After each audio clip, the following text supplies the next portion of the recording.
Brando and Joe is now on social media. You can follow us on Twitter at Brando and Joe. You can find us on Instagram and YouTube at Brando and Joe Podcast. Please follow and subscribe. Lastly, we have a Q&A out, so please make sure to submit your questions and we'll answer them throughout our episodes.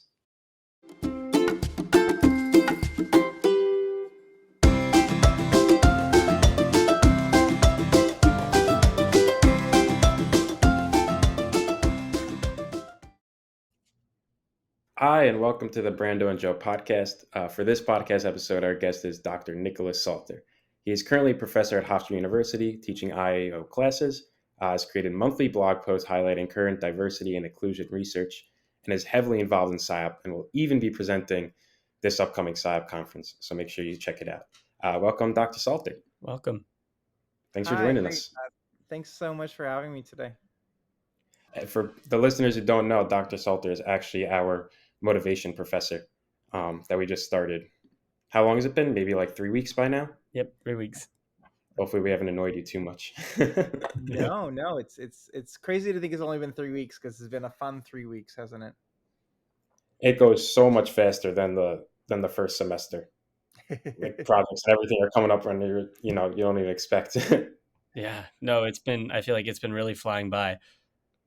So what we highlighted in the intro about your participation at SIOP, we were wondering why are some of the reasons that you kind of got into SIOP, and what are the things that you like about it for maybe the prospective students out there that don't really even know what it is? Sure, yeah. So SIOP, if people are not familiar, it's the Society for IO Psychology.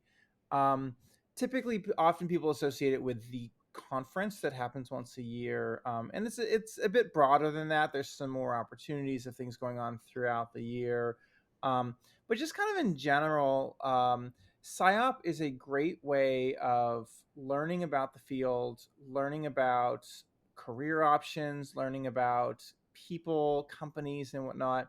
One of the things I often talk to students I'm advising is that there are some job fields that you kind of go into the career and you kind of know what your job is going to look like. I often use accountants as my example. I don't know if this is true, and maybe accountants are going to yell at me for saying this, but I kind of feel like you have a degree in accountancy or whatever, and you know what your job is going to be. As an IO psychologist, there's not like one track of what you're going to do. There just becomes so many different options of you could focus on this and that, and you don't have to stay in that in your whole career. And so it's a real opportunity for students to be able to make their career fit to what they're particularly interested in, but it is a little bit of an extra burden to kind of learn and figure out what those options are. And so something like SIOP is a really great opportunity to just learn more about what are job options, what are career options, what's a day in the life like for people that are doing talent development work versus executive coaching versus people analytics or whatever. And just kind of like learn about like the language and the jargon that people are using. What are the current topics that are important in the field that people are focusing on? A lot of that you can get at the conference if you go to the annual conference, which I recommend everybody go to. But then just kind of broadly, SIOP has resources bigger than just that one event that I think are really great for that. No. Yeah, no, it's funny that you say that. Like Joe and I are already through our first semester, and I feel like I'm still learning about like parts of our field that we can that we can work in. I believe it was at the end of Dr. Nolan's class first semester. He mentioned process consulting, and that was something that I thought was super cool and like completely unique. And for our listeners out there who don't know what process consulting is, it's kind of somebody who works within the organization to clean up the communication and processes between individuals within the organization, which is just such a cool niche field. But like honestly, we talk about IO being like that niche field, and I feel like you can get it and dive into smaller subsects too, like with your focus being DEI. Have you looked at that? And were you always interested in that, or was that something that once you kind of found IO, you dove into? So DEI in specific. Yeah. Yeah, it's interesting. So I actually didn't do any DEI work in grad school.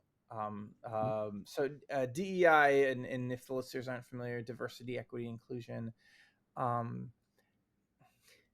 has seen a lot of recent interest in the area, and companies are talking about it. Researchers are studying it, perhaps for sad reasons. Sad because of like current events going on. Sad that it hasn't been studied, but like back in the day when I was in grad school, people just weren't talking about diversity, and people weren't studying diversity in my grad program. I mean, certainly they were certainly very pro diversity, but it just kind of wasn't as much in the conversation at the time. So that actually wasn't my background.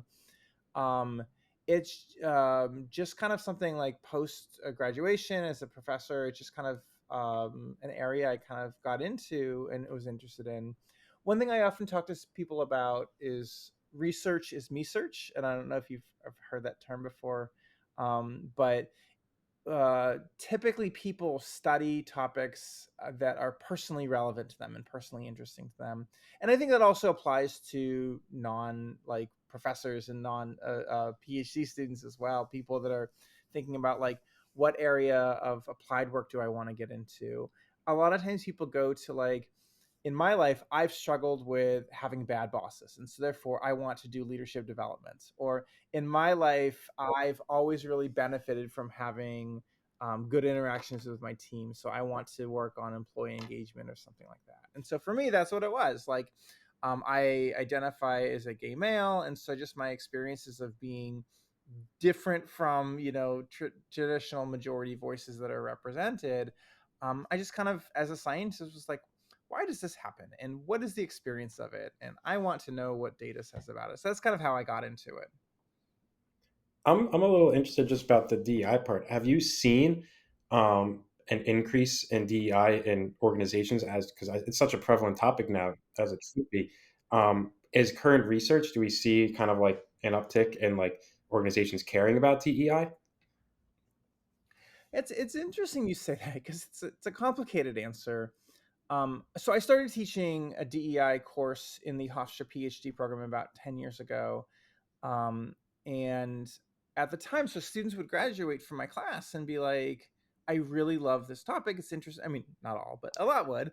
And would be like, I want to do DEI work when I graduate as a practitioner. What type of applied jobs are out there for DEI? And at the time, the answer was like, none. Maybe we were starting to see organizations hiring a CDO or a chief diversity officer. But it was just like often just like one person. That person didn't even have like a team or other people working for them. Um, and so what I was suggesting at the time to students, and I still suggest, is your job is to bring DEI into whatever you do as a practitioner. So if you are working on talent management, you need to be the voice of the table that's like, look at our pipeline of high potentials. Why do we only have heterosexual white males or something like that? If you are the person on the recruiting team, you need to be the voice being like, let's talk about alternate sources that we can go to so that we're getting like a broad representation in our applicant pool.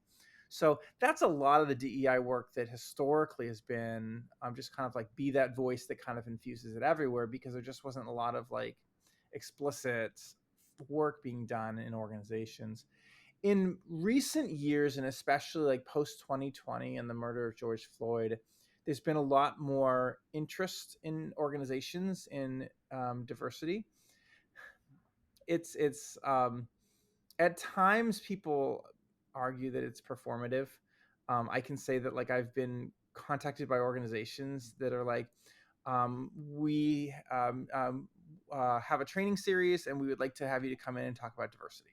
I'm like, okay, sure. Talk to me about like what are some of the issues, ideas, struggles, or things that are coming up in your organization about diversity that you'd like me to talk about. And they're like, oh, just diversity is fine, just diversity. I'm like, do you have a particular interest in diversity? And they're like, diversity.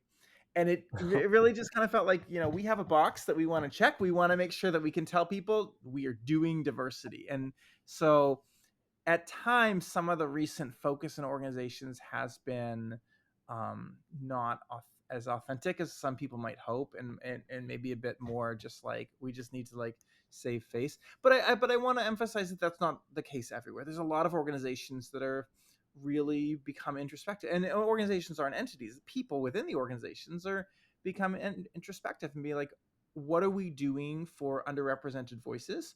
What are we doing that we can help people? And so there has been an uptick in this work, but it has been very recent for sure. That's so interesting you say that, because like even yesterday in class we were talking about like the internal interventions for engagement, and we were saying how sometimes like people will just do something to check a box, and like we had people in our class giving examples of times that they just could click through their diversity training, and then like I gave you an example of like how I was in person doing mine and it felt like it was more interactive and effective. So it's kind of funny that you're kind of giving us a real world example of something that we're talking about like consistently, even in other topics too. Yeah. Yeah. I mean, the thing of it is that like part of the world of diversity work in organizations is compliance. And so there's a lot of like legal laws around you need to do this, you need to do that. And so at times, so like diversity trainings might just turn into a compliance issue of like we are required to train everyone on blank, and you can't train everyone in like a 3 hour in-person session. It's just not feasible. So therefore everyone's going to do an online training, and not everyone necessarily thinks that anyone's learning anything from the online training. So the focus shifts from like how do we help build an inclusive culture to how do we make sure we don't get sued.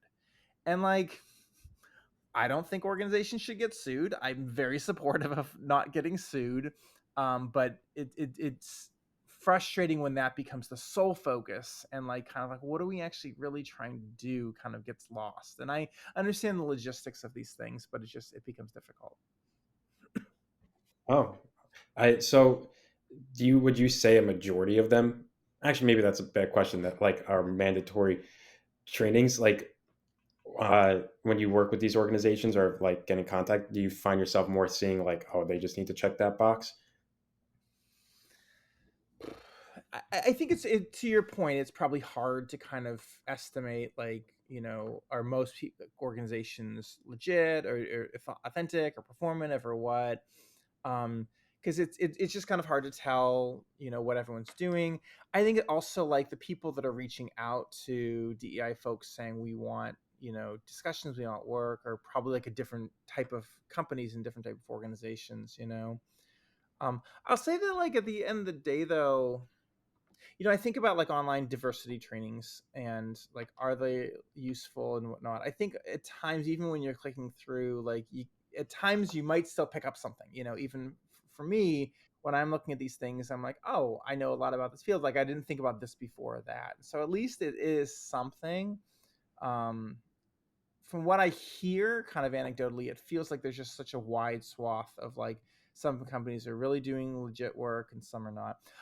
I want to point out when it comes to DEI though that I think there's an understanding among DEI folks that applied DEI needs to be much more than training. Applied DEI work needs to be your performance management system. What are the implications for equity in that, and are you making sure that it's set up in such a way? Your leadership training programs, are they being DEI thoughtful? All of that. I think that a lot of times like the easy answer is let's do a training, and I think when it comes to DEI work, it needs to be so much more than that. Like if you do a training, that's just only like the first step. Okay. No, yeah, that definitely makes sense. Um, so then maybe transitioning a little over into your research in DEI, um, what are some things that maybe you found or that you're just like currently researching now, and that maybe you'll present that PSYOP? So I'm interested in a couple. I am a sponge. I like learning lots of things. So I'm always interested in lots of stuff. But like some of the current themes I'm interested in are I'm interested in taking a holistic view of the experience of minority employees and underrepresented voices and people from non-represented communities and whatnot. I think typically we hear these like sad stories about like, how bad is it being a person of color, or how bad is it being a queer person or something like that. And like that's 100% true. Like I'm not going to diminish that negative experience, but I think that like there's also a lot of strength and positivity that comes from being a minority. Like just an easy example is I just like will tell women, like, if I could give you a pill right now to turn you into a man, would you do it? And a lot of people who identify as women say no, I would not. If I ask a person of color, if I could give you a pill and turn you white right now, would you? And like they say, like, no, it's pretty silly even suggestion, because there's a lot of kind of like positive aspects to it. And so I'm interested in kind of holistically looking at what are the challenges of being a minority at work and what are also the strengths and opportunities. So that's one thing I'm interested in. The other kind of big thing I'm interested in is the shared experiences, what I refer to as kind of the shared experiences across different minority groups. I think that like when we think about DEI, we often kind of silo into like, well, people of color, this is what they face, and women, this is what's going on with them, and people with disabilities, and we kind of think of them as like separate boxes, and we kind of forget that like a lot of these folks are having similar experiences of like being othered and treated differently and kind of like being left in the outside, or a similar experience of like drawing strength from their life history and drawing strength from their identity as a person outside of the mainstream. I think of this in terms of it's not the same experiences, because it's not the same being a woman as like a black man as being like a queer person of color or something, but it's similar. So I often refer to this as like similar but unique experiences. And so that's kind of something I'm interested in thinking about, because I think it's a way of kind of bringing people together, which I think we just really need right now. That's awesome. Yeah, that it is great. It's something that I wasn't really introduced to. I feel like whether in my undergrad or maybe more high school, and it's something that I really only kind of known about and going into. I mean, I shouldn't say known about. FDI was always like it was something in my life, but I guess the prevalence and how bad it can get is something that I didn't really realize. Yeah. But I find what you said interesting about the holistic view. Kind of, I related to my mind in kind of like a positive psychology. Uh, I don't know if that kind of makes sense, but like you say, like the positive is about being who you are. In your research, is that like how do you like assess that? Is it between like questions or like a survey? I was just interested in seeing like how do you look at like the assessment of like a holistic view.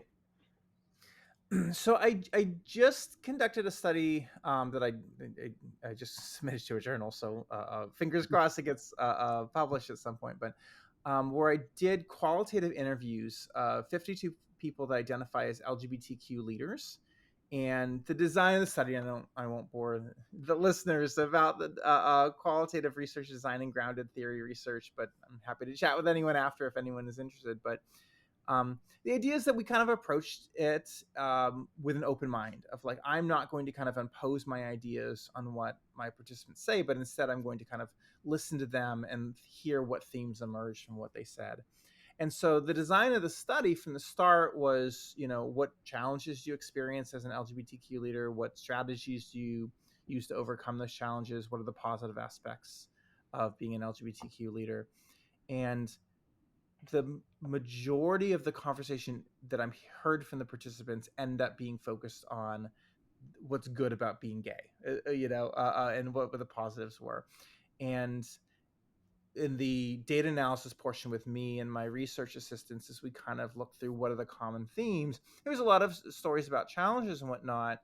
But the real unique stuff that kind of separated, especially the experience of being a leader, which I'm very interested in, from just kind of other experiences, was really this kind of like strength based. So that was a lot of like how I did that study, was I just kind of like listened to what I was told. I'm currently designing a follow-up study where I'm going to kind of be looking from a quantitative standpoint of, okay, LGBTQ leaders, for instance, believe that they are more adaptable because the experience of like navigating the world and coming out as an LGBTQ person requires a lot of quick adaptability. Like I enter a conversation with somebody and I was going to say this and realize that they might not be receptive to me as a queer person. So therefore I need to pivot change what I was going to say, like think differently and frame my argument differently.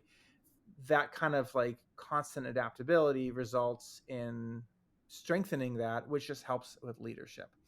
LGBTQ leaders in my study told me, because I'm gay, because I'm lesbian, because I'm the way I identify, I am more adaptable for it. Okay, cool. But is that your opinion or is that actually true? And so now I'm going to do some quantitative studies to kind of look at, okay, people that identify as LGBTQ, people identify as heterosexual, cisgender, are there actual quantitative differences in how they perceive themselves? And then another study I'm eventually going to do, I put in a grant proposal for it, but unfortunately that got rejected, is to have like outside assessors looking at the work of LGBTQ leaders and heterosexual cisgender leaders and kind of assess like who they think externally is more adaptive in their work. And adaptability is just kind of one particular topic. But to answer your question, Joe, of kind of like how that's done, that's kind of the way that I've done it, and that's how I'm planning to continue to work in this. Yeah, I wanted to follow up that. So you get these quantitative results, and you see that uh, um, the results show that they are more adaptable. Is that something that like you can publish and show organizations and try to like help people in minority groups become in more positions of leadership? Is that like the type of data that they would like to see then, if they want maybe a more quantitative result? Yeah, so actually I'll say like I think academics care about like, ooh, quantitative is better than qualitative. I don't know that practitioners and organizations care as much about that. I think just the idea of data is helpful. Okay. I think there's maybe a bit of quantitative snobbery and maybe in academia, and maybe others disagree with me, but I don't know that that's quite as strong outside. But to your point, though, yeah, I mean, I think that like having data that shows that like there's real strengths in a wide representation of leadership is definitely data that's I think would be amenable and interesting to organizations.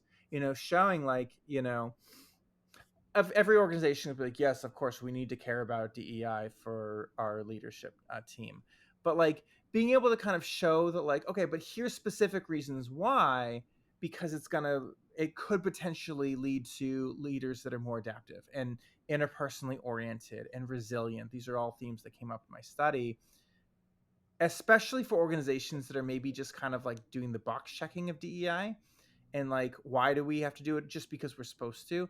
This might kind of help sell like, okay, there's a legit dollar sign reason why we need to care about this. It can lead to better leaders. So I think that's one important implication of this work, is that it might help sell the value to organizations that unfortunately don't just see value in inclusion, but It's there's silly enough that. that you have to like convince.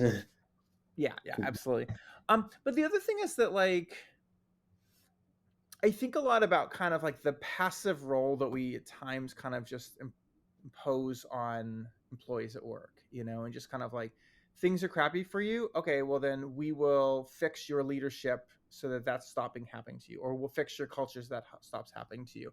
And are we at times kind of like forgetting about the agency that employees and people can have over their own lives?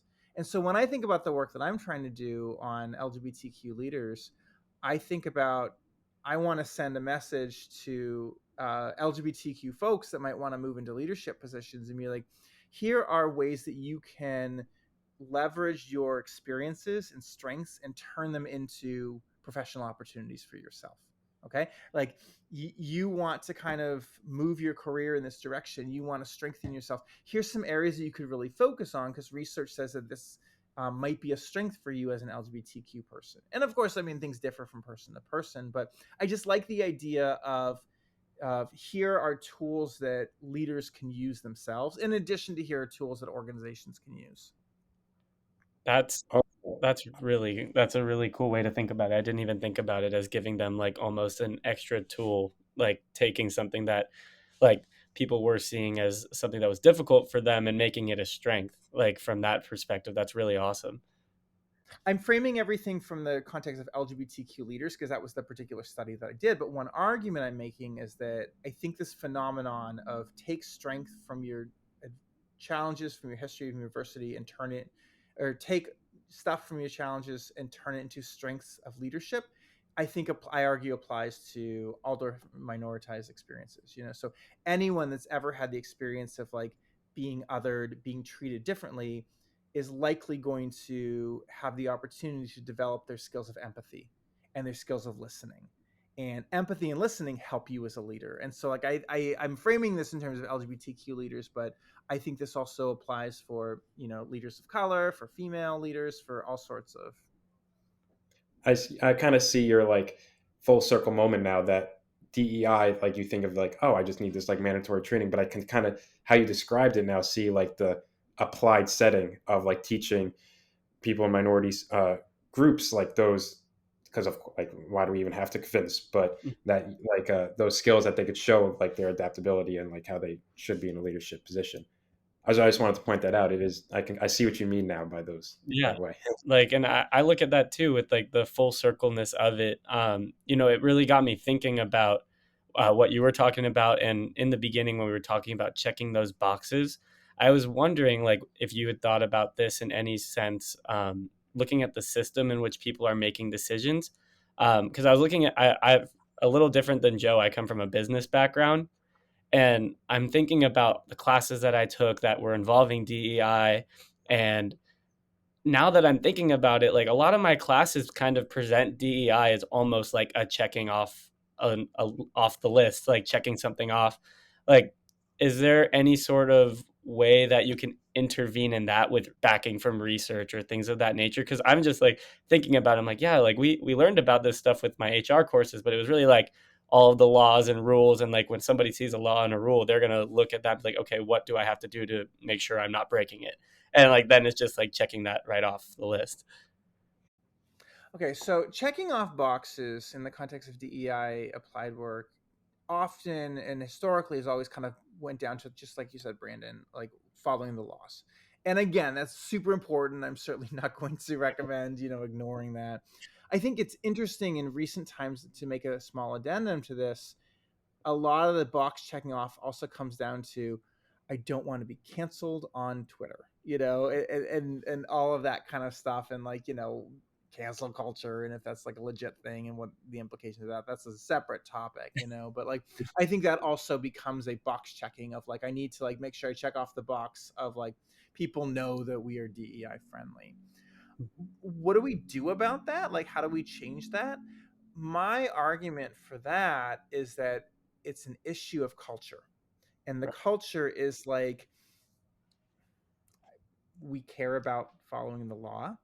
And I'm not going to say these are people that don't care about diversity, but it's maybe it's a culture of, we are prioritizing other stuff over the real hard diversity work.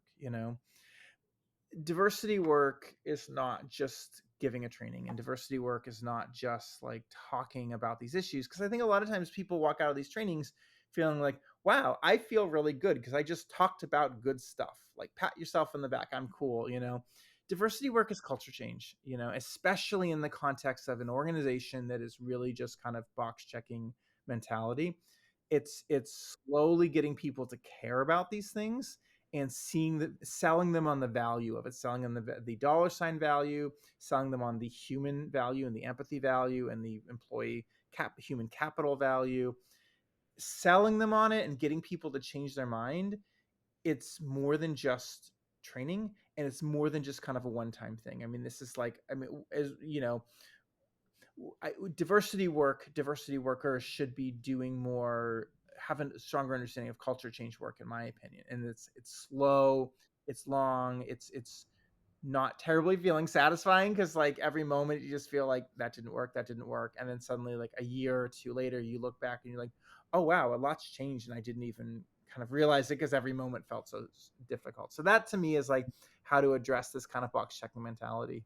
And yeah, I feel like you made a good point talking about a little bit about your research, that maybe showing the positive implications aside from just like checking that box.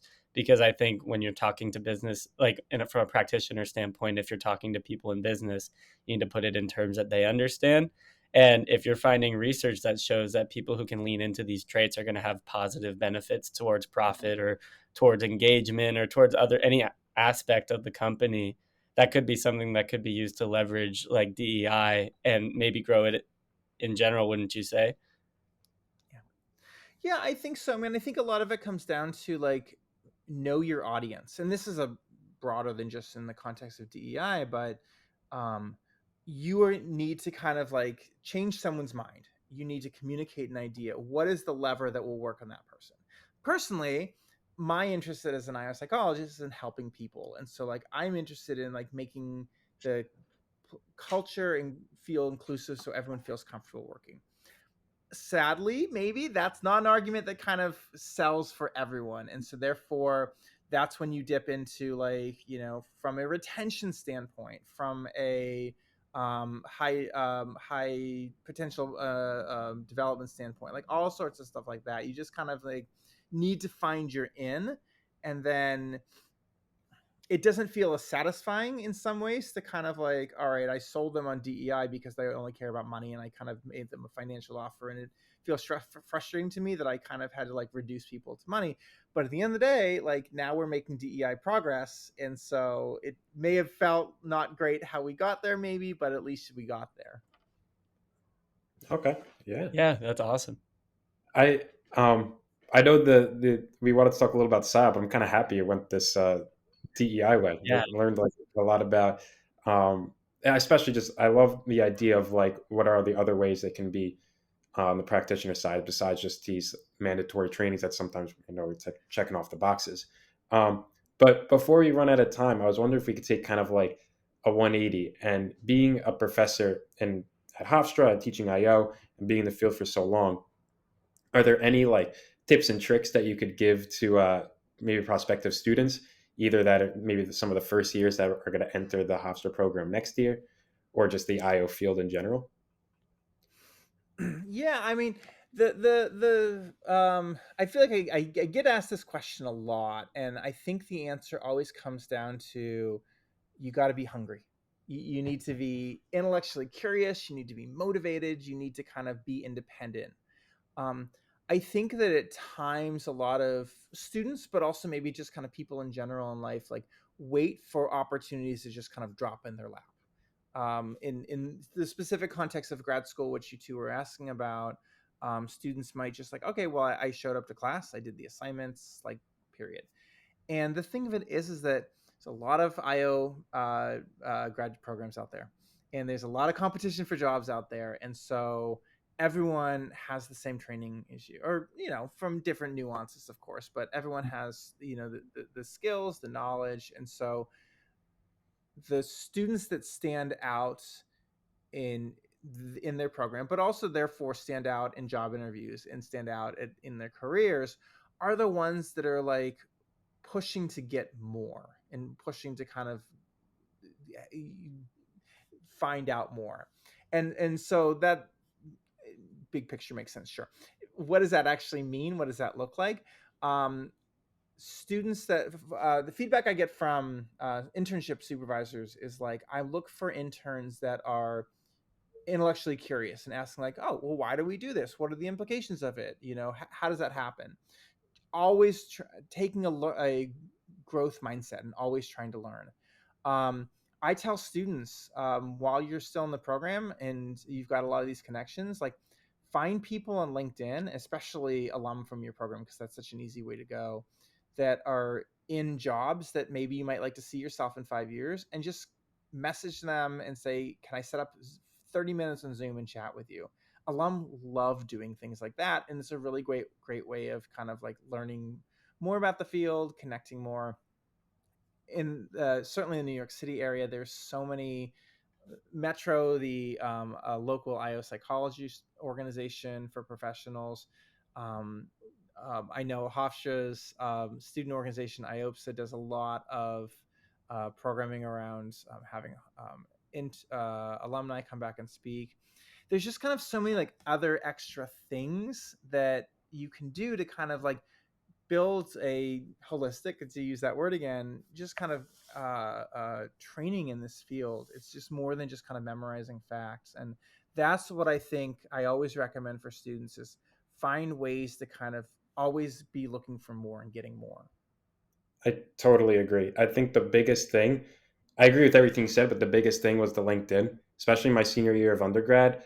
I knew about IO, but I didn't apply to the program yet. And I just messaged, I was thinking about tech. So I messaged some people in tech. I was thinking school psychology and just hearing what they had to say, because you kind of get a different take than, going on Google and I type in school psychology in the search bar and it becomes, like a bulleted list or versus like a day to day sort of thing. So I definitely recommend it could be, 10, 20 minutes and it's quick.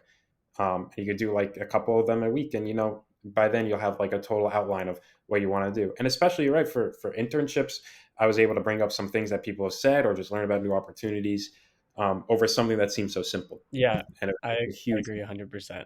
I agree 100%. I feel like Joe and I both do a really good job at like utilizing the fact that we are in grad school, going to class, but also like involving ourselves in as many things as possible. Like we see you, Dr. Salter, over at the Metro events, or we're going and we're attending SIOP, where we have our podcast. Like the fact is like that network though that you were talking about, I think is a very big point as well. Like you mentioned the LinkedIn, but most importantly, like looking at the people who are alums from your program for our prospective students out there, or people who are in an IO program, like definitely reaching out to alums, I think is something that's super beneficial. Like it's always about who you know.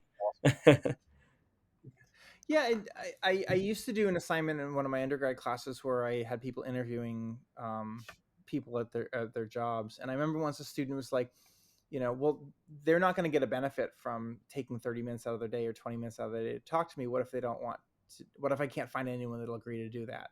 And I'm like, people love talking about their jobs. People love talking about themselves. And so it's a very easy ask. People will love to do it. And the other thing I want to say is, we're talking about networking, and I think at times that word has like a negative connotation to people. In one of my classes last year, in my DEI class, we had read a research article about networking, and all the students were like, "It's this kind of like icky, gross thing that you have to do because that's what you have to do." And I want to remind people that networking isn't just about like getting to be friends with people so that you like get unfair advantages. That's not what networking is about. Networking is about, just like the two of you were saying, is like learning about the field, learning about opportunities, learning about like what's interesting to you and what's not interesting to you. um, at times, will networks like help you get interviews potentially? Okay, so like like if you know someone like, oh, I can vouch for Brandon, I can vouch for Joe, they're really great, like let's interview them. But a network by itself is not going to get you a job. You're not going to just like automatically get a job solely based on knowing people. Once you have that interview, then you can show off your strong strengths that you got from your great program. Absolutely. So networking is not about kind of like getting unfair advantages or something like that. It's really just about kind of like learning and growing more, and your understanding of the field. Yeah, no, I 100% agree. Same here. It's again, it's something that's just like I feel like, especially psychology majors. When I was an undergrad, like networking wasn't really a thing. I was like, oh, I'll graduate, I'll go to grad school, get my PsyD or PhD, and then apply, and all like that. That's it. And I come into the business aspect of things. I was like, oh, what is networking? Am I like annoying this person? Like, please be nice to me. But yeah, it's a learned skill, but it's I agree that it's like not a doesn't have to be negative. It is helpful. Um, but thank you for joining us today. I think the audience got to learn a lot of interesting things about DEI and your work in DEI. I know Bree and Brandon sure have stuff that I didn't even know was in the realm of that research. But thanks for joining us. Your advice was great, and I guess we'll see you next Wednesday. In our motivation.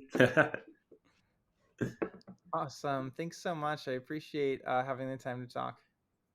Thank you, Dr. Salter. Have a good one.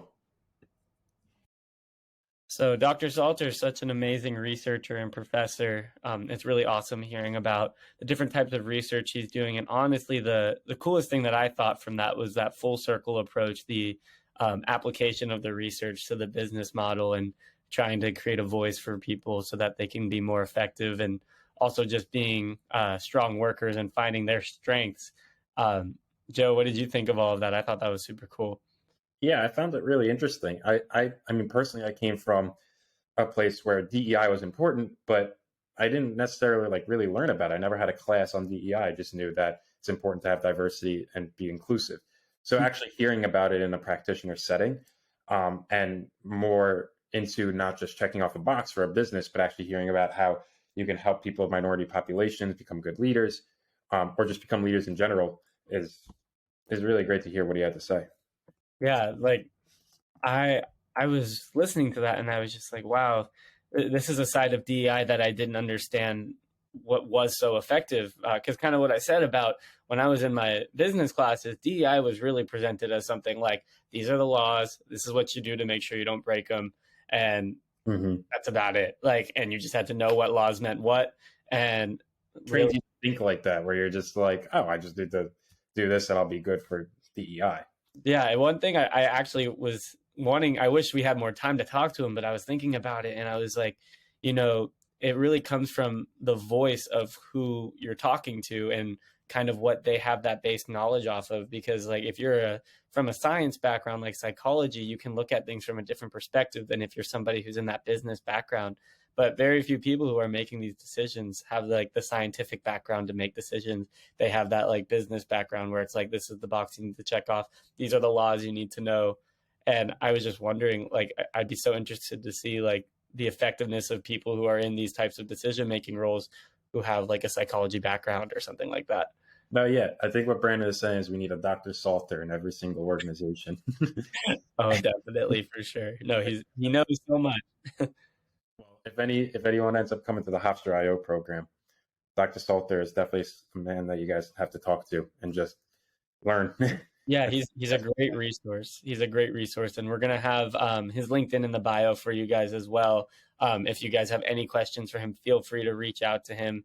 He is the person to talk to, whether it's about Hofstra or DI, and even though we only talked about it a little bit, SIOP as well. So thank you guys so much for listening, and we will catch you guys next week.